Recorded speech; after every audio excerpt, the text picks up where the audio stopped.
Good evening, and welcome to the Dreary Midnight Podcast. My name is Lisa, my pronouns are she, they. My name is Celeste, my pronouns are she, her. And today we have a guest. Why don't you introduce yourself? Hi, my name is Alex, my pronouns are she, her, and I am here to talk about the college I attended and all of the interesting death stuff that happened there. Yay! What college was it?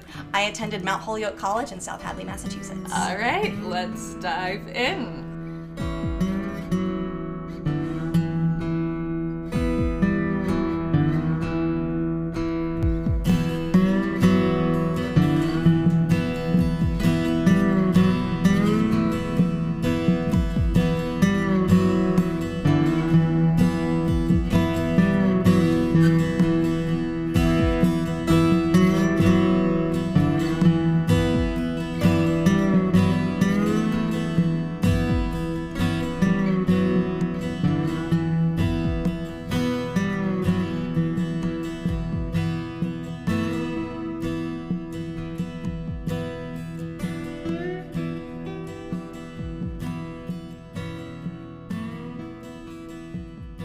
So, I'll give you guys a little bit of background as to what I'm going to chat about today and how this project started. Okay. When I was a senior at Mount Holyoke, I was in a really wonderful class with a professor, Mary Renda, and the class was all about the history of Mount Holyoke, the history of our founder. That was really exciting to me because I majored in history and I always enjoyed really going to a very historic college with all of these interesting stories from the past you could delve deep into. And a part of that class was we got to do our own independent project at the end. The project I chose was Death and Dying at Mount Holyoke. Woo! We love that, very on brand. How did you choose Death and Dying as opposed to literally anything else? Well, it's Alex. I mean, okay, but is this the origin story of Alex as Alex now? Maybe or? it is. I don't know. So a bit of background to that is that I think Mount Holyoke is a rather interesting college in that death is quite literally central to the college. So it's a really, really beautiful campus in Western Massachusetts. It was founded in 1837. It is a women's college, and we are the first women's college that was established as a higher institution of learning for women that is still operating as a women's college to this day, which I think is really cool. Yeah. Oh, as opposed to having gone co-ed or yeah, exactly. What's interesting about Mount Holyoke is it's this absolutely gorgeous New England campus, these beautiful red brick buildings, all these beautiful green trees, and it's very pastoral. There's a horseback riding program, so you've got horses going around. It's really, really very idyllic. But were you in the horseback riding program? Absolutely, I was the captain of my team. Yep, I had a little cowgirl hat and everything. Oh yeah, I was always at the barn. But what's really interesting is right in the center of campus, there is this fairly large grave, and it is the grave of Mary Lyon. She was our college's founder. She's credited with the development of a lot of early women's education in the United States, and she has a very hallowed place on our campus. It's, again, grave right in the middle of campus. She's got this lovely iron wrought gate around her. So and when you tour the college, you're introduced to Mary Lyon. And a lot of events happen at Mary Lyon's grave. If people are meeting places, they're like, oh, meet at Mary Lyon's grave. Okay. When you graduate, you take graduation photos with Mary Lyon. I have a bunch. I have photos. You take graduation photos there. I have a photo of myself and my parents with Mary Lyon. I have a photo of myself and my roommates. Is it just standing by the gate type of thing, or is it you lie down? You can open. Well, I'm not lying down, but I am. There's one where I'm sitting there. You open the gate, and I always walk in, and I've laid flowers at her grave and everything. Okay, was this in her when I die, put me in the middle of the campus and actually don't know. Let all the women see me, or was it just that's what they said to do? I don't know what her specific wish was for what was to be done with her body after death. So Mary Lyon was an interesting woman. Actually, here we can talk about this because this kind of brings us into what I really want to chat about. So Mary Lyon, she was born in the late 1790s, and she passed away at Mount Holyoke in 1849. She was actually taking care of a student who was very ill, and then she caught that illness, and then she subsequently passed away. And of course, they put her out behind the building that used to be there. Unfortunately, it burned down in the very late 1800s. So that's the first college building. And then all of these turn of the century buildings sprung up after it. And that's what like most of the campus is today. So she wasn't originally in the middle of the campus. Yeah, originally she was behind, but then the building burned down, and then everybody really built the whole campus around her, which I actually think is very nice. And she gave her whole life to the school. She was never married. This just the school and the education of girls and women was what she focused on. All right. Cool. Yeah. So, any creepy curly stories? Yeah, so I'm going to tell you a little about the research I did for that project. Okay. So, I didn't do a great deal of research on Mary Lyon and her death itself because that's something we already knew about on the Mount Holyoke campus. It's nothing really new, even though I think it's absolutely worthwhile to research and go back on. Yeah. What I really wanted to know about is I figured, okay, Mount Holyoke is an almost entirely it's a school where everybody's living on campus. I think it's something like 98% of students today live on campus. Yeah, because it's so isolated. And back in the day, even more so. And I figured, I'm looking at a school very isolated in Massachusetts, founded 1837, gone through so many interesting events, and we have this giant grade that's in the middle of the campus that's very central to our campus's culture. I want to know if other students died on campus and what was done about it. Mm-hmm. So the parameters of my project when I started, of course, I wanted to be sensitive because I'm not gonna research anything that happened within living memory. Yeah. So I said, okay, I'll go back as far as the 1820s, which of course that's living memory for some people, but not too many these days. And the 1920s or 1820s? Excuse me, the 1920s. Okay. I might have said 1820s. Pardon me. Yeah, wow, so you can know some really old people. Before the school was even founded. No, pardon me. I meant to say the 1920s. And I wanted to see, and I figured, okay, Mount Holyoke was hit by the Spanish flu.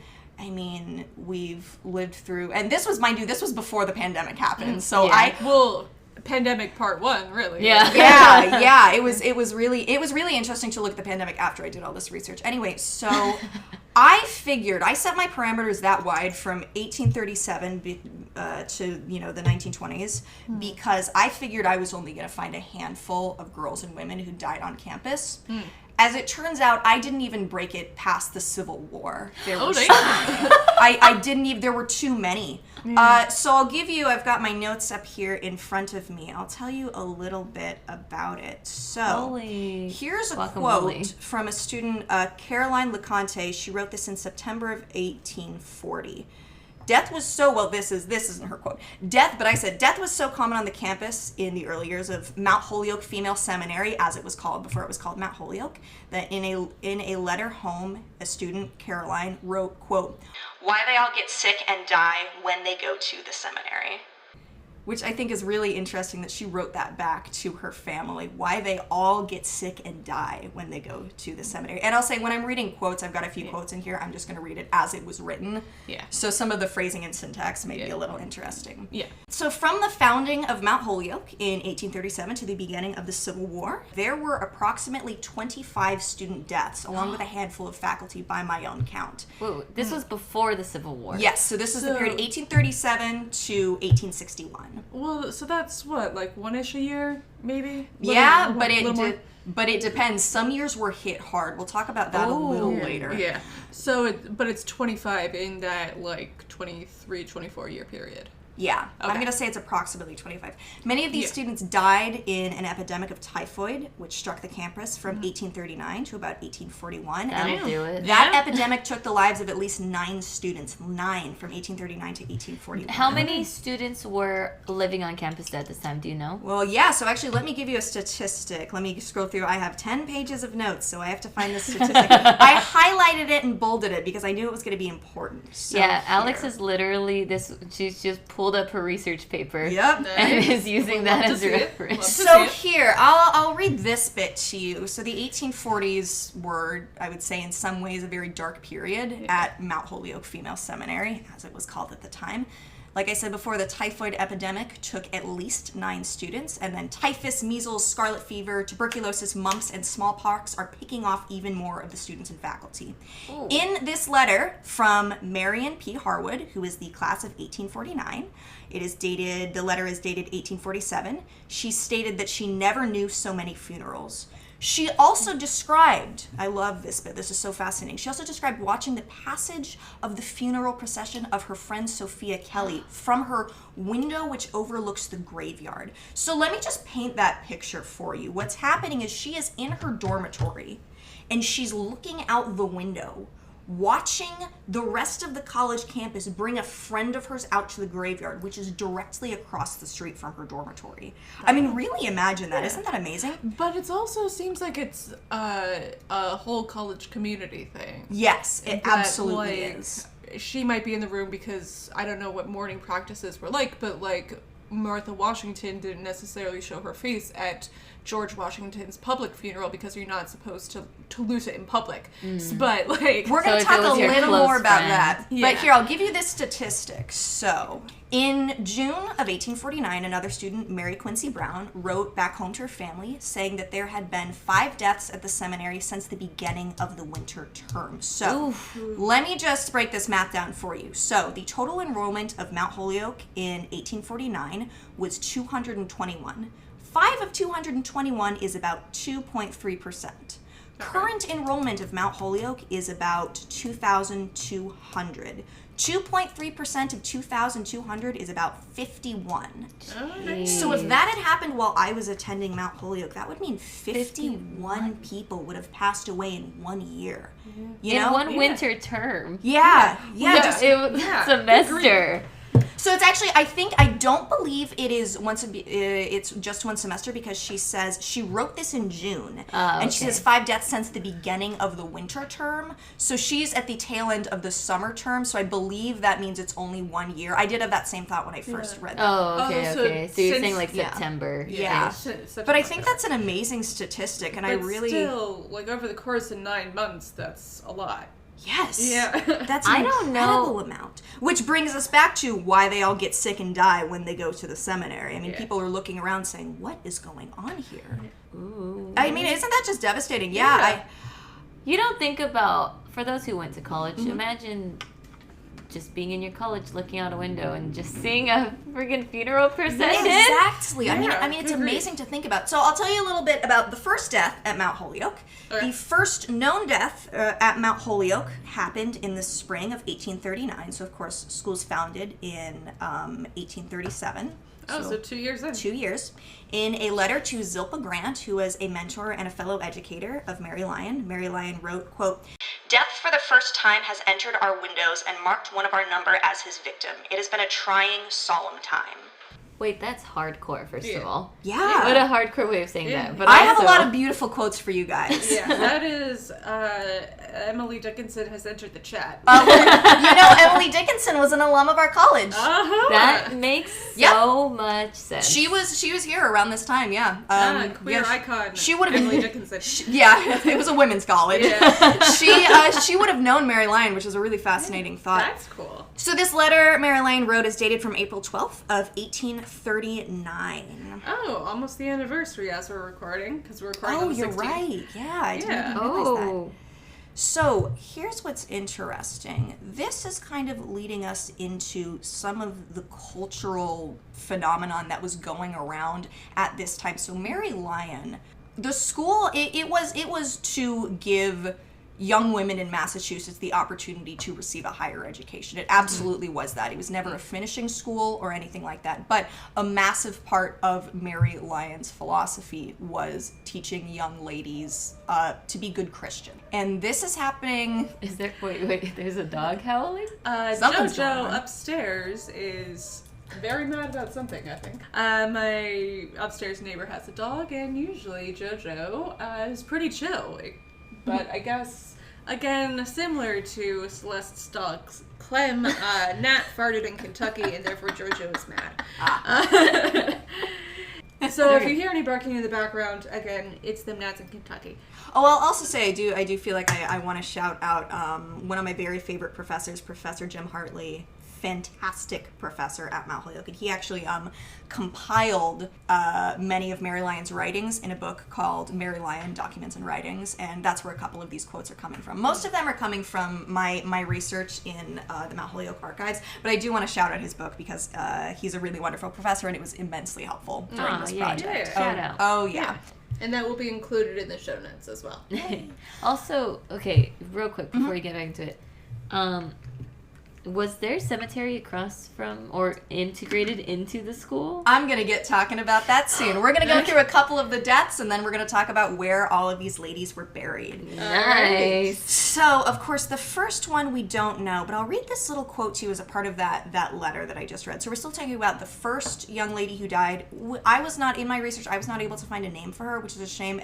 I would love it. I mean, this is one of those things where, like, in, my fantasy research world, because I'm the type of person who has a fantasy research world, I would get, a whole team of Mount Holyoke students we all on have this. a We all have a fantasy research world. But in this letter, Mary Lyon says... And this is still 1839? Yes, this is still 1839. We're talking about that first young lady who died. She, the young lady who died, has been with us about a year, and I trust her being here has been the means of preparing her for heaven. She became very serious last summer, indulging a hope in the autumn, has been consistent through the winter as a Christian, and has seemed to share deeply in the late revival. So, what's going on here is Mary Lyon, like I mentioned before, a part of this school, a very massive part of the school, was educating young ladies to be good Christians, good Protestants. This is happening in the same time in the United States as we have the Second Great Awakening, this massive Protestant revival. Everybody is in a religious fervor. So those themes come up a lot in here. We'll talk about that as we go on, but then I'm going to bring you guys to the next student who we know her name, who passed away. So Adeline S. Hawks was one of the very first students of Mount Holyoke Female Seminary to die on campus. Of course, she was not the first, but she's one of the very first that I could put a name to. She and her cousin Elizabeth S. Hawks attended Mount Holyoke Female Seminary in its earliest years. Elizabeth and Adeline both seem to have entered the cemetery in 1838. Cemetery or seminary? Oh my gosh, I'm going to do that. That is a Freudian slip, I might just have to say Mount Holyoke College because I'm going to say that this entire podcast. Okay. I mean, when did they enter the cemetery? Yeah. Let's see. They entered the cemetery. Adeline entered the cemetery in 1839. So, so these are both 2 years into the schools being founded. Yes, this is very, very early. Yeah. So Elizabeth and Adeline Hawks both seem to have entered Mount Holyoke Female Seminary in 1838. Adeline died at Mount Holyoke in November of 1839 from typhoid. This is recorded by her cousin Elizabeth and by a fellow friend and fellow Mount Holyoke student named Lucy Goodale. Lucy Goodale is a lady we're going to talk about a lot in this. I am fascinated by Lucy Goodale. She's such an interesting woman in this whole story. So Lucy's thoughts, is this Lucy? Oops, sorry, I have to... Slightly dumb question that I probably should know the answer to, and to answer for the kids in the audience who might also not know, what is typhoid? Yeah. Typhoid fever. Let's find out. It is a disease caused by salmonella. Symptoms vary from mild to severe, usually begin 6 to 30 days after exposure. Oh, so it's like a real quick sort of thing. Accompanied by weakness, abdominal pain, constipation, headaches, and mild vomiting. Some people so you either think you have morning sickness or you're about to die. Some people develop a skin rash with rose-colored spots. Okay. Yeah. So, gosh. Yeah. So I'll give you this quote. So Elizabeth Hawks wrote this about her cousin's death. She said, quote, "She manifested a great deal of composure and resignation during her whole sickness and has gone, we trust, to a better world. She was a dear cousin. Her death has, I think, had a good effect upon the school. She had just completed her examinations and was admitted as a member of the middle class," which is, we can think of that as like a sophomore or a junior. There were only 3 grades at that time. Okay. "When she sickened and died. Truly, we know not the day nor the hour." And then the letter becomes illegible. But I'd really like to point out the bit in this that says, her death has, I think, had a good effect upon the school. That is not anybody saying anything rude about Adeline. What it is that is a reflection of the attitudes during the Second Great Awakening in the United States. So a lot of the themes that come up in this... Because they're like, she's going to heaven. Exactly. And not just that she's going to heaven, but when you are in a dying state in this belief system, you are as close as a mortal can be to the divine. So what would happen is, as people were dying, sometimes their friends and family would go to them and they would sort of ask them for advice. And that's going to come up later. Huh. So what we might know now is sort of like your brain starting to shut down is like for them closer to the divine. Because like I've definitely heard of stories just because somehow I've started to get suggested onto hospice TikTok. Don't know how I've gotten suggested on that, but like a lot of the stories are like, and it's sort of like, oh, you know, this person is starting to go because they start mentioning things that mere mortals cannot see. Yeah, like, oh, Joe, who is in the afterlife, now you are seeing the afterlife. Yes, that means you're about to, That's very interesting. Yeah. Wow, that's got to be a really hard experience for somebody. Yeah, But right. at the same time, it's kind of sweet because it's like, oh, you know, they're going to be with somebody that they they love. don't care about. And that's sort of a little of what we've got going on here. So I'm going to talk a little more about Lucy Goodale. I love Lucy Goodale. I think she was such an interesting person, and she's a central figure. And I don't want to call this a quote, a story, because, you know, these were real people, and I do absolutely have respect for that. But, you know, when you're looking at this from a modern perspective through letters, it's so interesting. I mean, it really does in some ways read like a storybook. So we're going to talk about Lucy Goodale. Lucy Goodale was another victim of the typhoid epidemic in November of 1840. The records left behind by Goodale herself and her many family members and friends on campus are really exceptional accounts of life and death of Mount Holyoke students during the typhoid epidemic. It is known from her letters and journals, even 180 years after her death, that Lucy Goodale was a beloved member of the community. Mary Lyon herself was evidently impressed with her talent and intellect, and in a letter home, Lucy wrote about an encounter she had with Lyon. She said, quote, "Ms. Lyon has sent me to her room once or twice to inquire about my coming back next year. She said she would reserve a place for me till I heard from home. She said she would like to have me as one of her senior class next year, though she generally tells those who ask her advice that they had better know more Latin." Lucy was also a really talented artist, and her vibrant watercolors are actually still preserved by the Mount Holyoke Archives and Special Collections, and we can include some of those in the notes. Cool. They're really beautiful, and you know, they're very academic because I think many of them are illustrations she would have done in a botany class or biology class. Yeah, they're really lovely. She had many, many friends. Her closest chums, as she called them in her many letters home, were her roommates, a young lady named Elizabeth and another named Julia Hyde. Julia's going to come up a lot in this. There are dozens of letters left behind by Julia Hyde, class of 1842, which detail Lucy's life and death. Lucy did not technically die on campus. She died on the journey back home from Mount Holyoke Female Seminary. Where was home for her? She was actually fairly close to Mount Holyoke, I believe. Also Massachusetts. Oh, goodness. You know what? I wish I had written that down. I apologize. I don't actually have that down, but she was not going far. At editing, Lisa, insert that information here. Editing Lisa here, Marlborough, Massachusetts. So she dies on the way back home. Julia herself actually became sick with typhoid when Lucy fell ill. And Julia had serious concerns as to the likelihood of her own death, and we know this from her letters. However, Julia Hyde recovered, and Lucy Goodale did not. How contagious is typhoid now? It's very contagious. Oh, okay. Very. I was gonna look it up. I don't know a great deal about typhoid, but I do know it is incredibly contagious, which is part of why this just tore through campus like a tornado. Julia actually kept in contact with Lucy's mother after her death, and they exchanged many letters. I think Julia Hyde is one of the best witnesses to the devastation of the typhoid epidemic at Mount Holyoke Female Seminary, as well as other illnesses which took the lives of many students.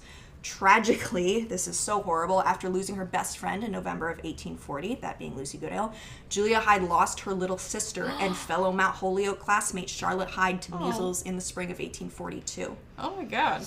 Okay, here's the thing. I was going to bring it up, but I totally forgot. But this is a good way to transition back. They had, I think, a healthier relationship with death back in the day, with the whole, like, oh, they're going closer to heaven. And, like, tabletop tombstones being common, where you would go and, you know, eat around the tombstone with grandma. I'm you a know? big fan of spending time in cemeteries, and I understand people who aren't, but I feel I do appreciate the more 19th century, early 20th century ideas in the United States. Of it's okay to spend time. I in wonder cemeteries. if it's because people died way more back then, I so think they it just must kind of be. had to be So I think okay with it. I think it's a combination of that and just like into the 20th century, death becomes more medicalized, whereas before the dying process happened either at home or the preparation post-mortem happened a lot at home. Are you also watching Ask a Mortician? I love generally- Ask a Mortician. I love that channel. Will be linked in the show notes, but generally Caitlin. But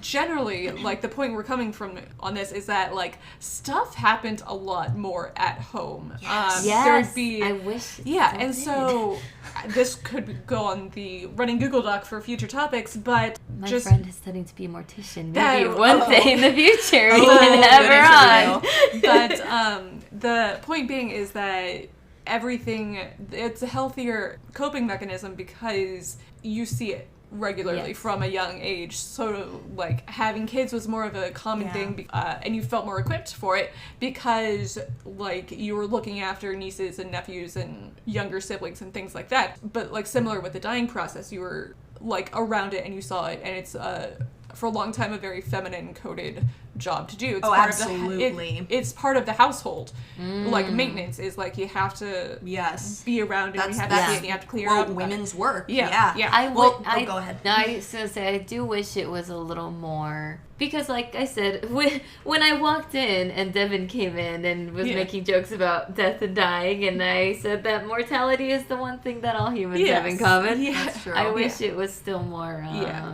It used to be that humans bore witness to more elements of the life cycle than we currently do. Yeah. Anyway, so that's a digression. Well, that brings us to, you're talking about sort of better attitudes towards death. Now, listen to this. In a letter to Millicent Goodale, who was Lucy Goodale's mother, this letter is dated from February of 1841, Julia Hyde wrote the following concerning the memory and spirit of her departed best friend. She wrote, "But the thought of Lucy is a pleasant one to me. I think of her as the happy, the sainted friend. To have a friend in heaven, one with whom I have held such endearing intercourse, the thought brings that bright world very near to me, and I love to believe that our friends there love us yet, that perhaps they look upon us and interest themselves in our hopes and joys and sorrows and our ministering spirits, not lost but gone before, are they who have left us. Lucy's grave, the thought that I should stand by her grave, never entered my mind. It is precious dust that reposes there, and over our Father's care shall keep it safely. She shall rise again." So which I think is so beautiful. I mean, she wrote that is beautiful to her best friend's mother, you know, Yeah. about her passing. But that brings up these themes we're talking about. She talks about having a friend in heaven. Yeah. And she talks about how She wasn't lost. She just went first. Yes. She went before. Yeah. it's really interesting. So the next young lady we are going to talk about is Sophia Arnold, class of 1843. Oh, I'll also say I probably should have said this earlier, but at this time at Mount Holyoke, Mary Lyons said that the students who apply, she was not going to accept anyone younger than 16, and they really should be about 17, 18, 19. So that's the age group we're thinking about, right? Cool. Yeah, so just, I should have said that a little earlier, but just to give you a frame of reference for how young a lot of these people For are. some reason, I just imagined them being like 17-ish. Oh, well, Yeah. yeah, I mean, it Yeah, makes yeah. sense. Yeah. So, Sophia Arnold, class of 1843, was another student taken during the rash of deaths on campus in the first 5 years of the seminary's existence. She died at age 21 of typhus, one day after her 21st birthday. Oh, damn. Yeah. No. I know. Sophia Arnold died in June of 1841, and there are a few really rich records concerning her death. In particular, the correspondence of students, again, Julia Hyde, who I'll say another side note on Julia. Her letters are so, I think they're so vibrant. Mm-hmm. I mean, she really. They're in some ways very modern. The language, of course, is what would have been spoken at this time in the 1840s. But I've always found her to be really interesting. And she's somebody I almost wish I could know these people, because again, just the stuff they leave behind is so fascinating. But anyway, so there's correspondence of What a Julia mood. Hyde and Caroline LeConte, who we mentioned a little before. They are really wonderfully detailed letters, and they offer this wonderful window into the culture surrounding death on the campus of Mount Holyoke Female Seminary. So, in a letter to one of her parents, dated both June 28th and June 29th, so it must have taken her 2 days to write, in 1841. Caroline LeConte, wrote this about Sophia Arnold, quote, "I think I mentioned in my last Ms. Arnold's sickness. She died this morning after a severe illness of about 10 weeks, rejoicing in the hope of a blessed immortality." One of the most interesting passages from this letter is where LeConte describes the students gathered at the bedside of Sophia Arnold to say their goodbyes and hear any wisdom that Sophia may have had to bestow upon them before departing.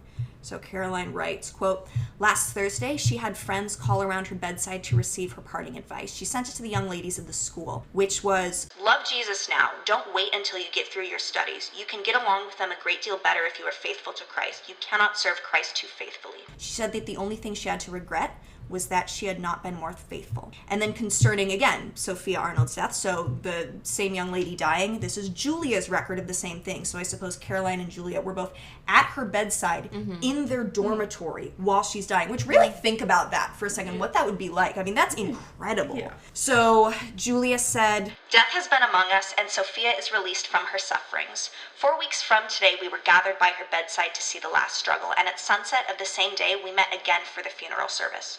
During some of the latter weeks of her sickness, Miss Arnold was enabled to look at death not only with resignation, but joy, and thought the mind partook after the weakness of body, and seemed for 3 or 4 of the last days to be entirely cut off from communication with us. There were many things in the midst of her wanderings which showed that it had peace in Jesus. The day before she died, Charlotte, with her through the day, she did not recognize her, but talked constantly of her home and her mother. Her parting message was to love God and serve him now without waiting till we left school and study." So that corroborates the other record of her passing. Yeah. I'll say they say the same thing, but when you started saying Julia's version, I was like, I want to have Julia on the podcast. That's why I love Julia. That's why I love her. I mean, it's just, she writes so beautifully. And it's, I mean, again, she's this amazing witness to this, because not only was she so sick, she and her roommates were all so sick, and one of them died. That's incredible. I mean, that's such a fascinating experience. Julia wrote that all school duties were suspended throughout the day, which was an uncommon occurrence at Mount Holyoke Female Seminary. When Mary Lyon herself died, they didn't cancel classes because they were like, you know what? That's not what Mary wants. So they canceled classes to this on this day. For which student? For Sophia Arnold. Oh, okay. Is it because all the students were gathered around her bedside? Well, you'll see. That's not the only time that happens. This happens a few times. Huh. But listen to this. Julia Hyde wrote the following passage about the events of the days and funeral. "The state of the weather forbade her removal home, and even longer delay here. The evening hour rendered the scene more tender and impressive. We met in the seminary hall, the young ladies all dressed in white or black with mourning badges. The sorrowing father and sisters, the roommate, the nurse, and most intimate friend taking their places as chief mourners. Mr. Condit stood in Miss Lyon's desk, and the exercise commenced by singing the hymn, 'In vain my fancy strives to paint.' And most sweetly was it sung by our choir. Mr. Condit's address and prayer, which followed, were like all his performances, solemn, affectionate, suitable. Then we all passed in procession to the grave, and then again they sang. Those art gone to the grave, but we will not deplore thee, and return silently to our rooms, just as the bell struck for 8. We all feel it to be a solemn hour." Wow. Yeah, isn't that incredible? Yeah. So there, and think about what she's describing. So what's happening here is because the weather, I don't know exactly what the circumstances of the weather were, but the weather is not allowing her body to be brought back home. So they buried her on campus, and then presumably Mom and Dad came back and picked her up. They brought her body back later. Yes, in fact, Sophia Arnold is buried in Westminster, Vermont, near the rest of her family. Was Do you it know winter? Do you know what time of year she? Let me see. It We have says, the same question. it says so in my notes. You know what? It was actually, it was July. Huh. Yeah, isn't that odd? I mean, there could have been summer Maybe storms. some I'm not quite storm. sure. Yeah. But this passage is amazing because it offers these accounts of appropriate funerary dress, of mourning practices. And again, these are all really different than what everybody else is doing at funerals, because this is at a tiny, isolated women's school. It's basically only women here. We have Mr. Condit. I believe he was a religious leader.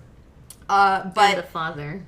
oh yeah, and her father came, the student's father. So I suppose the issue, because father isn't capitalized, so So maybe it is just her dad. yeah, that's what I believe it is. Sorrowing father and sisters. Yeah. So I believe it's her family. I don't know why the family could come, but they couldn't bring her body back at that time. But of course, that means, at some point, Maybe Sophia they Arnold couldn't get the cart to bring her back. I mean, or something. seriously, Yeah. maybe it was Yeah. muddy and they couldn't drag it, drag the Yeah. cart. I mean, it's fascinating. Because, I mean, I touched on this a little bit during my ghost tour of all things, but, like, Mm-hmm. it's expensive to transport a body because you have to pay for the cart, you have to pay for the employees, you have to pay for the ice to take it over, Yeah. and all of that is... They didn't do modern There's not preservation. a hearse. Yeah. Here's another one. So in 1842, a student named Rhoda K. Perkins recorded a striking account of the death of another Mount Holyoke female seminary student in a letter to her brother. She wrote, "Since I commenced writing this letter, a most affecting event has taken place. One of the young ladies, and one who sat at the same table as myself, was taken sick on Tuesday, though she thought it was nothing more than a cold. On Wednesday, she washed, and on Thursday morning, she went home. She had been home scarcely 48 hours before she died. How very sudden. Her vacant seat now remains at the table. There were about 17 ladies who went to the funeral. They said that they never witnessed so solemn a scene before. Her corpse was borne by 6 of the young ladies, a thing that I never heard of before, and a tune well sung by her grave. She was a lovely girl and beloved by all who knew her. Ms. Lyon thinks that she was taken away from us in order to awake and feel more of our own situation. She said that she never knew the school to be so thoughtless as in the present year. She is almost afraid it will," this is illegible, but I think it says "go by without a revival." So again, we're talking about the revival, and we're looking at this death as a vehicle for religion. Oh, yeah. Did you say that the women were the Yes. pallbearers? 6 of her classmates were the Yeah. pallbearers. I mean, even today, being a pallbearer is still a traditionally male Yeah. job, even Yeah. today. Yeah. But, I mean, isn't that amazing? And she even knows, she's like, I've never heard of Yeah. this before. And these are her classmates. Yeah. Yeah. Yeah. And Jeez. I mean, it just keeps going and going. There are a couple young ladies I'd like to mention. Oh, this one's interesting. So, of course, as we've established, illness is a pretty constant theme at this time in the early years of the school. In a letter home, dated from March of 1845, a student named Jane Scudder, class of 1847, recorded cases of consumption, scarlet fever, mumps, neuralgia, something called the erypleus. Yep. Okay. Along with a number of others. Okay. Of these 6 students, Scudder stated 3 have gone home to die. The letters of another student named Lydia R. Baldwin, who was class of 1845, detail her care of another student by the name of Miss Howland, in which she feeds and cleans her, as well as dresses a bed sore with only the help of another student to hold the lamp while she worked. In the letters of Sarah D. Packard, class of 1846, she describes bleeding her ill roommate, like bloodletting. Damn. Imagine doing that for your roommate. These Okay. are your college roommate. Lisa, you did say that the, mortuary business was more of a female Yeah. I house mean, it's sort of thing. it's a home-based thing. Yeah. Like, But still, imagine me being like 16 and Yeah. having to do this. well, imagine being 16 and knowing, like, that's your remedy. Yeah. Like, nowadays, it's like, okay, you take your Tylenol for headache or whatever. But imagine being like, but I wonder if that's just, like, Get the leeches Tylenol out. for a headache, like, leeches for this, like, Uh-huh. take this combination if you have this kind of sore. Like, I wonder if it's Yeah, just that kind like of we've thing. all taken care of a sick friend Yeah. before. Yeah. Yeah. During COVID, I was just talking about this with my roommates today. One of my roommates, I was doing okay when I unfortunately got COVID. Fortunately, I had my shots, and I think that really helped me not Yes. get so incredibly sick. But one of my roommates, who did also have her shots, it hit her really hard. And I remember being very thankful that we'd all had our shots because, you don't know how it would have gone without them. But yeah. During that time, absolutely, I was You've been taking care of her. Yeah, absolutely. Because I was doing okay. Did your other roommate hold a lantern? You while know I have a attended lantern. to- You know I have a lantern. So now I want to talk to you guys about one of my very, very, very, very favorite young ladies we're going to talk about today. I love her so much. This is Sophia Allen. Okay. Sophia is, I adore Sophia. She's so fascinating. So Sophia Allen was a 22-year-old student at Mount Holyoke Female Seminary when she died on April 5th of 1851. She was not local to Massachusetts, nor even to New England. She was from Ellsworth, Ohio, and she undertook a journey of about 550 miles Oh to my God. Mount Holyoke. Isn't that amazing? In 1851. Yeah. Her death is... So, Oh, yeah. Yeah. What a Just bumpy for- ride. Yeah, for real. But just for context, so we live in Northern Virginia, and I did a lot of tavern research in Alexandria, and taverns have contracts with stagecoaches. Nowadays, from Alexandria to Richmond, it's about a 2-hour drive or so, but at the turn of the 19th century, that stagecoach ride is 2 days. So it's about 50 miles a day, so she's traveling at least 10 days to get from Ohio to Massachusetts, most likely. Jeez. I don't know, like, the train status in 1851 for each of those cities, but, like, I don't at know if least they had 5 a to train 10 station in Ohio. Yeah. In the entirety of Ohio. Like, Because no at that time, the New England was the hip place to be, yeah. right? Yeah, but like exactly, I don't know what the train status was, but Yeah. we're looking at least 5 to 10 days travel for her to get from home to school. I thought it was... go ahead. I'd say if anyone from Ohio knows the history of Ohio trains, Yeah, Put them in the shoot us comments. an email, drurymanipodcast@gmail.com at all of the train people from Ohio. I mean, I think it's really interesting that she went that far. There were a few students who came from very far away. Even in the 1840s, there were 3 who came from Hawaii, which is Oh my God. What? Oh yeah, that's a That's whole a journey. nother That's interesting before the story. Panama Canal. Yup. So Okay. yeah, you Oh go my down God, they from had to go. Hawaii. They had to go down Wow. through like the bottom of South America. Cape and Cod. Quebec. Yes. Yeah. Not Cape No, Cod, that was Cape Cod. Horn. Cape Horn. Yeah, The I other don't know one. exactly the Okay. journey they took there, but that is a whole nother story for a whole Was nother Holyoke podcast. just that prestigious, or was just not a lot of women's colleges at the time, or what? Here's what's interesting, what I admire about Mary Lyon. When she opened the college, she said it was for the middling girls of Massachusetts. So meaning she wanted this school to be for middle class young ladies, so they could come and get an education. This was not in its conception. I mean, now it is a private school in 2023, so it is pricey now, but at the time she wanted this to be an affordable education because she was a farm girl. She was one of very many children. Her father died when she was very young, and she wanted that for the young ladies of Massachusetts. So the school actually had, of course, teachers and professors, but essentially no staff. Students were doing all of the work. And I believe Mount Holyoke might be credited with having one of the very first work-study programs in the country because, again, other people were not doing this work for these students. They were doing it themselves. And, Mary Lyon believed in that for a few reasons. Some of them were religious. Some of them were just, her middle-class farm Massachusetts upbringing. But also, it kept costs down. It kept costs down. So it's not necessarily that it was just so prestigious, but I think it was an opportunity for a young lady to go and get a higher education. Not just religiously, although that was a large factor, but a higher education. She could just learn things. Many of the young ladies who attended Mount Holyoke went on to become teachers. And additionally, many of them were actually married statistically later than many of their peers in age and social class. Some of them were even not married at all. And I think there are a lot of things that could be attributed to the statistics. We don't want to confuse correlation, causation. Yeah. But I will say, I think that's an interesting point to make. But it's interesting because I think there's statistics as we become more educated, like as Americans have become more educated, the age at which you get married is later, the age at which you have your first kid is later, and that's gone up roughly in correlation with higher education. And it could just be because they have the credentials, so they don't have to worry about marriage being the only option. They have the option to have an income as a teacher or a governess or whatever. Whereas if they didn't have that credential, they would have to marry a tradesperson in order to be supported by anything.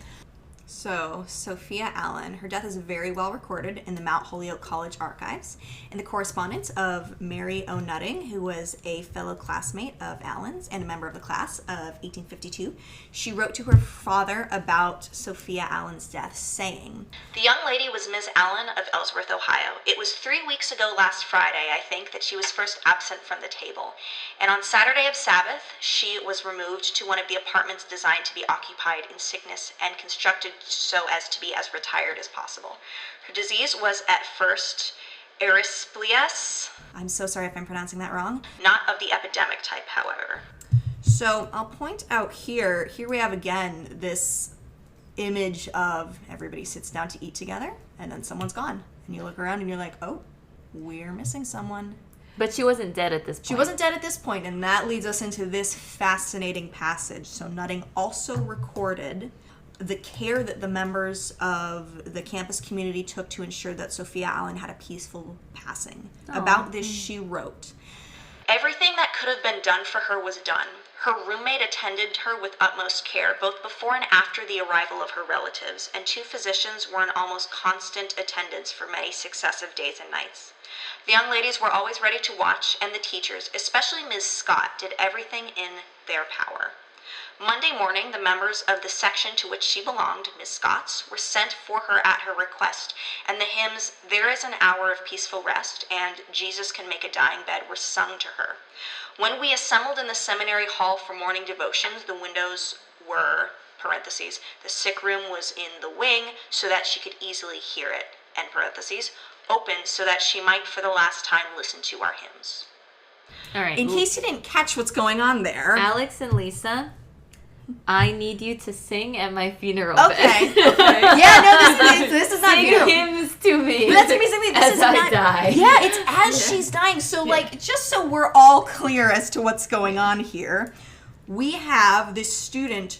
She's in the student choir, Oh. and that's Miss Scott. Miss Scott is her choir teacher. Oh. And the members of her student choir have come, and they're standing outside the room, I think because she's too sick and they don't want to get sick as well, but they're standing outside the room and they've opened her windows and they're singing so she can hear them singing as she's dying. I'm gonna cry. Isn't that amazing? So sweet. It really is. I mean, I told a few people about this and they're like, oh, that's creepy. So I'm glad you guys are appreciating it. No. Because it's like, as a so former choir beautiful. kid, As a like, former- yeah. As Yeah. someone who wants to be in choir but never had the voice for it. Yeah, I'm certainly not a singer. That is so heartwarming. Isn't that amazing? That's great. So our student who's recording this, Mary Nutting, she also wrote. This is a long letter she's writing, so I'm picking her. I am a 12-year-old Oh my boy. God. Mary, you are unbelievable. Okay, so Lisa and I made eye contact.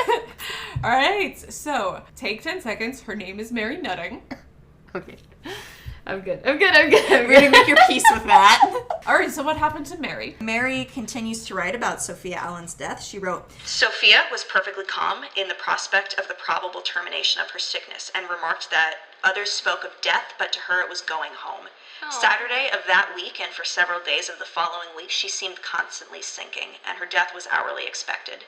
She was, during these days, perfectly rational and sent for many of her companions to urge them to seek that Savior who is so precious to her in her dying hour." And then she dies.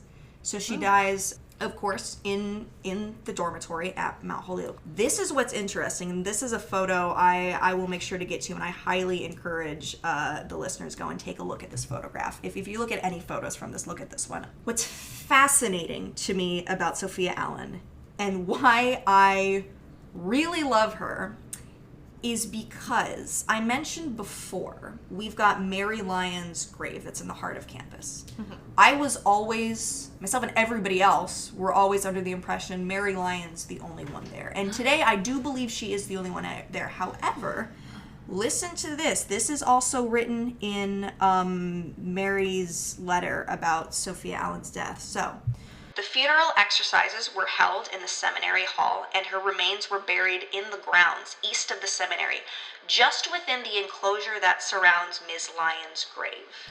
And I read that, and I had to read that like 3 times. I was like, wait, what?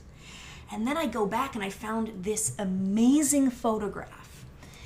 And it is, the photograph was taken in, I believe, 1869. And this photograph was Mary Lyon's grave, and if you look really, really, really carefully, you can see another grave next to her that's not there today. It's gone. Do you have the photo with you right now? I can pull it up to show you guys. Is the grave still there and the tombstone is not? Let me tell you about that. All right. So, we're going to go back to talking about the project I did. So we're going to go back to my research methods. The main first research method I took, besides going to the archives and saying, hey, please give me all of the stuff you have on death and dying here. By the way, Leslie Fields is the archivist at Shout the out Holyoke to Leslie Archives. Fields. Love Shout out to Leslie Leslie. Fields. Love Leslie Fields. She's a really, really excellent researcher and just always gives the most wonderful efforts to any student going and looking for information. But my one method of research is, okay, so if we're going to imagine Mount Holyoke, we've got our main campus. Mm-hmm. So right now, we're going to think about 3 separate graveyards. We've got our main campus, and then we have Mary Lyon's grave. Okay. Today, Mary Lyon is the only person we know to be buried there. However, I will say, this is a bit I'm going to say, this is speculation. Everything else I've said has been substantiated by primary sources. This next thing I'm saying is speculation. I wouldn't be shocked if there are more students buried around Mary Lyon's grave. I wouldn't be shocked either. I would not be surprised. That I can't prove that. I don't know definitively. But I think it is entirely possible that there are students down there we don't know about. Yeah. Now, so we've got Mary Lyon's little area behind the school. Across the street from the school, right next to the dorm I lived in when I was a junior, Pearson's, love Pearson's Hall. Shout out to Pearson's. Shout out to Pearson's. There used to be a graveyard right next to Pearson's, and I will send you a photo of the graveyard itself coming right up to the line of the dorm I lived in. I think you can even see the window where I used to live. But I'm sorry. I knew that there were cool with death back then, but I didn't know you literally went to school with your dorm across from a graveyard. I didn't, and that's the fascinating thing. Listen to this. Okay. Everybody hold on to your hats. We're 54 minutes into the recording, and we're just now getting to the creepy. You know This what? is the creepy part. Yes, let's do this. So, what happened is that there was a public library that was built next to Pearson's Hall. So it's not the school's library, it's the public library. Okay. The plan started for that in the very, very, very late 1800s, so late 1890s. And they're looking at that and they're thinking, there is a graveyard there. And there was a brand new administration coming in to Mount Holyoke at that time. Mary Woolley, she was head of the school, an incredibly influential head of Mount Holyoke from 1901 to 1937. She's a fascinating person in her own right. I admire her very, very much for a lot of reasons. But Mount Holyoke is kind of starting to really come up in the world in some ways. People are paying more attention to the school. It was officially designated as a college in 1888. Of course, it was a legitimate institute of higher learning before that. It just got its official college credentials 1888. And part of why they do this to the cemetery is that they just needed the space, but I think another part is maybe Mount Holyoke was like, I don't know that we really want this cemetery across the street. Maybe that's just speculation. But what happens is the city picks up the graveyard and they move it. They dug up a couple hundred people. I believe it's nearly 600. And they put them on carts and they brought them across this little creek. And they put them in the cemetery we have today, and that is where most of these people rest now. And Most. Well, what's funny is I've done a lot of research on that cemetery. Some of the math didn't completely add up. I figured. Some of the math was not exactly mathin'. There's some spare parts and some spare stones and Some spare limbs. yeah, there are some questions. So who knows who's still down there. But Do you know how many people were buried in the cemetery approximately? I believe it was around 600. Okay. I will make sure and double check on that number before this podcast goes out. But At editing Lisa, insert the correct number here.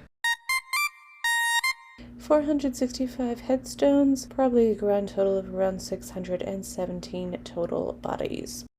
But one guy is still there, John Preston. He was the very first resident of that cemetery.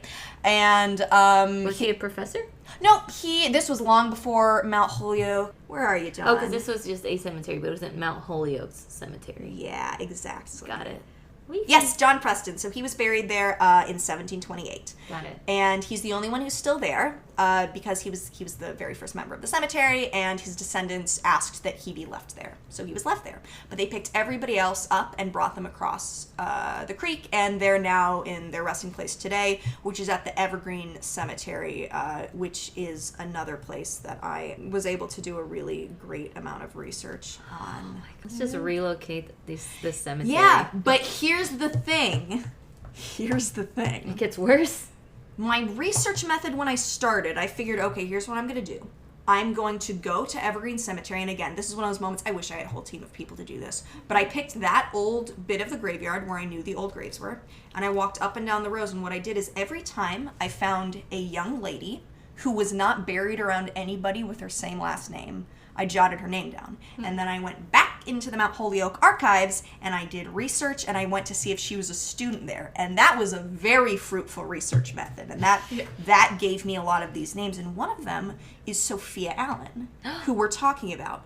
So let's think about this. If we're thinking of our 3 grave sites, we've got gravesite number 1, Mary Lyon. Gravesite number 2, gravesite where John Preston is buried, where the library is today. Gravesite number 3, Evergreen Cemetery, where everybody is today. Sophia Allen, based on the photos I've seen, was, for reasons I really don't know. I really don't know why. At some point before the 1880s, she was removed from Mary Lyon's gravesite, and she was buried in the cemetery with John Preston. But then, John Preston's cemetery, the one where the library is today, that whole cemetery was picked up and moved to Evergreen. So Sophia Allen had 3 separate burials. Jeez. 3. And that's part of why I think she is so interesting. Yeah, wild. Isn't that amazing? Yeah. So that is wrapping this up for me. I mean, really the last Sophia point... Allen is a world traveler. She is. She's certainly totally. Yeah, but isn't that amazing? Isn't that amazing? I mean, she's more well traveled than most corpses. But also, I mean, really, but she's more well traveled than a lot of students. She came all that way to receive an education. Ohio. Isn't that? Yeah. That's why they thought they were like, well, I mean, she had traveled this far. Yeah, and they loved her so much because you see those records of her death and how everybody took care of her. It's really spectacular to me. But the point I'll wrap up my part of this with is just that the young women and faculty at Mount Holyoke Female Seminary during Mary Lyon's time and a few years after Mary Lyon's death were steeped in the constant presence of death and, of course, the Second Great Awakening, creating a really interesting climate in which death was a tragedy, but it was also, in some ways, a very sweet reward for a Christian life well lived. I think that the sentiment was best expressed by Mary O. Nutting in one of her many letters home to her father, in which she wrote, "Let us be cheered by the thought that we too are almost there. The thought of death has come to my heart as of late." And I think my feeling with reference to it is expressed in that verse, "Jesus, thy dear faithful hand, my naked soul I trust, and my flesh waits for thy command to drop into the dust." And that's all she wrote. Serious. Get that tattooed. Yeah. All right. So, well, thank you for joining us, Alex. Thank you so much for having me. This was so much fun. Yay. I could talk about this all day. Where can people find you on the internet if you want them to find you? I have almost no internet presence. I'm an internet enigma. All right. So don't go follow Alex, whose presence is known only to God. But I will I will happily link. I will happily link. So I wrote a long research paper on it, which is, a lot more detailed. There's more going on. But I also wrote a short article about this subject for my school's. Yeah, for my school's. Flex. My school's magazine. So I will send that to you, and I will send a couple photos to you of the things we mentioned in the podcast. And so all of those will be linked in the show notes. If you want to follow the show on Instagram, we're at Dreary Midnight Pod. Celeste runs that.